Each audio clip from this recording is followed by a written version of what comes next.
Hello friends, welcome to my channel. இன்னைக்கு இந்த வீடியோல நம்ம என்ன பார்க்க போறோம்னா உருளைக்கிழங்கு குழம்பு தான் பார்க்க போறோம்.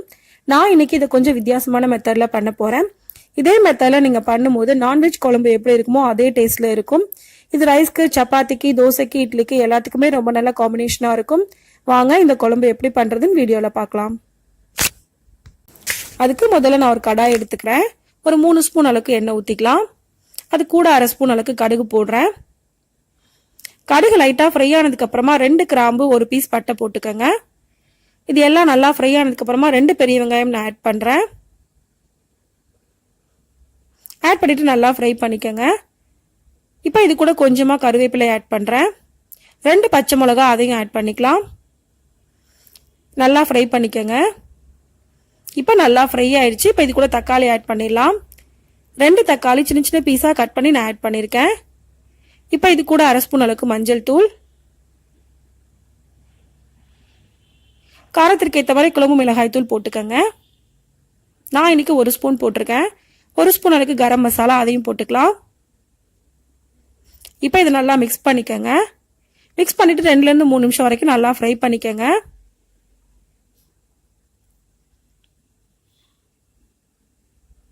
இப்போ நல்லா ஃப்ரை ஆயிடுச்சு. இப்போ உருளைக்கிழங்கு ஆட் பண்ணிடலாம்.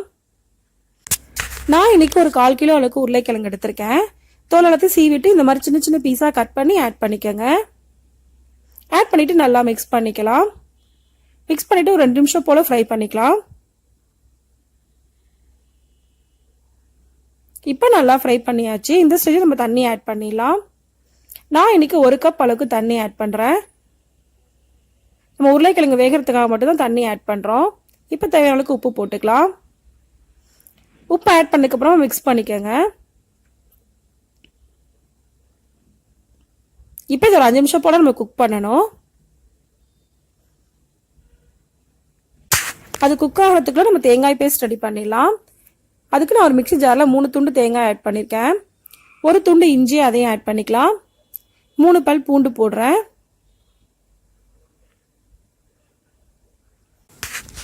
இப்போ இது கூட 2 கிராம்பு, 2 ஏலக்காய் நான் ஆட் பண்றேன். இது எல்லாம் ஆட் பண்ணதுக்கு அப்புறமா நல்லா ஃபைன் பேஸ்டா அரைச்சிக்கலாம். தேவைப்பட்டா கொஞ்சமா தண்ணி ஆட் பண்ணி இந்த மாதிரி ஃபைன் பேஸ்டா அரைச்சிக்கோங்க. இப்போ உருளைக்கிழங்கு நல்லா வெந்துருச்சு. இது கூட தேங்காய் பேஸ்ட்டை நம்ம ஆட் பண்ணிடலாம். ஆட் பண்ணிட்டு நல்லா மிக்ஸ் பண்ணிக்கோங்க.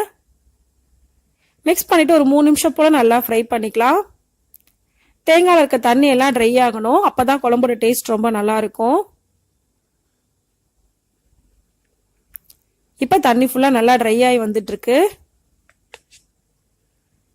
இப்படி நம்ம ஃப்ரை பண்ணும்போது தேங்காய் இருக்க பச்சை ஸ்மெல் எல்லாம் போயிடும். அதனால குழம்பு டேஸ்ட் ரொம்பவே நல்லா இருக்கும்.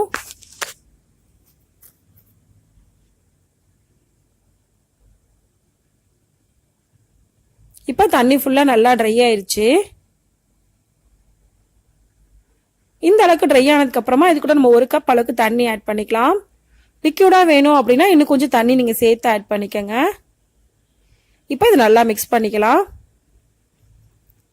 மிக்ஸ் பண்ணிட்டு ஒரு 5 நிமிஷம் போல குக் பண்ணா போதும். நம்ம குழம்பு ரெடி ஆயிரும். இப்போ நான் 5 நிமிஷம் போல குக் பண்ணிருக்கேன். எனக்கு இந்த அளவுக்கு குக் ஆயிருக்கு. இந்த அளவுக்கு குக் ஆனா போதும். நல்லா ஒரு தடவை மிக்ஸ் பண்ணிக்கங்க.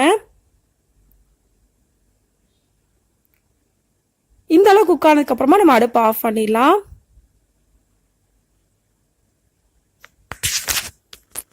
இப்போ நமக்கு உருளைக்கிழங்கு குழம்பு ரெடி ஆயிருச்சு. இது ரொம்ப ஈஸியான ஒரு ரெசிபி. வெறும் 10 நிமிஷத்துல இந்த குழம்பு நீங்க ரெடி பண்ணிடலாம். அது மட்டும் இல்லாம இது டேஸ்ட் ரொம்பவே நல்லா இருக்கும். இதே மெத்தட்ல நீங்க இந்த குழம்பு பண்ணும்போது நீங்க நான்வெஜ் குழம்பு பண்ணா எப்படி இருக்குமோ அதே டேஸ்ட்ல இருக்கும். இந்த குழம்பு இட்லி, தோசை, ரைஸ், சப்பாத்தி எல்லாத்துக்கூடயும் ரொம்ப நல்ல காம்பினேஷனா இருக்கும். இந்த குழம்ப இதே மெத்தட்ல நீங்களும் செஞ்சு பாருங்க. இந்த வீடியோ உங்களுக்கு பிடிச்சிருந்தா லைக் பண்ணுங்க, ஷேர் பண்ணுங்க, கமெண்ட் பண்ணுங்க. மறக்காம சேனலை சப்ஸ்கிரைப் பண்ணுங்க. தேங்க்ஸ் ஃபார் வாட்சிங்.